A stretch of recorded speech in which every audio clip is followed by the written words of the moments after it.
Hi குட்டீஸ், இதெல்லாம் தான் வெங்கடேஷ் கதை நேரம். ஒரு காலையில் வேலையில் ஒரு கிராஸ் ஹாப்பர் ஜாலியாக டான்ஸ் ஆடிட்டு இருந்தான். அப்போது ஐயா இரும்பு கூட்டம் சாப்பாடு எடுத்துகிட்டு போயிட்டு இருந்ததான். கிராஸ் ஹாப்பர் கேட்டுதான், எதுக்கு இப்படி கஷ்டப்படுறீங்க நீங்களாம் அப்படின்னு. இரும்பு சொல்லிச்சான், குளிர்காலம் வந்துடும், அப்போ சாப்பாடே கிடைக்காது, நம்ம என்ன பண்ண முடியும் அப்படின்னு சொல்லிச்சான்.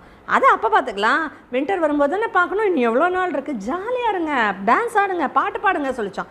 வேறு எதுவுமே சொல்லாமல் போயிட்டான். கொஞ்சம் நாள் போச்சு, ஜாலியாக இது இப்படியே இருந்தது. குளிர்காலமும் வந்துருச்சு, ரசப்பருக்கு சாப்பிட எதுவுமே கிடைக்கல.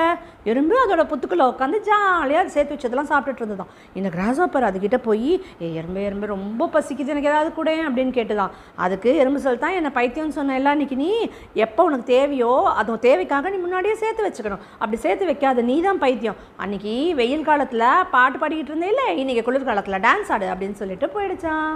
இந்த ஸ்டோரியிலேருந்து நமக்கு என்ன தெரியுது, நம்மளுடைய தேவைகளுக்காக முன்னாடியே நம்ம சேர்த்து வச்சுக்கணும். பாய்.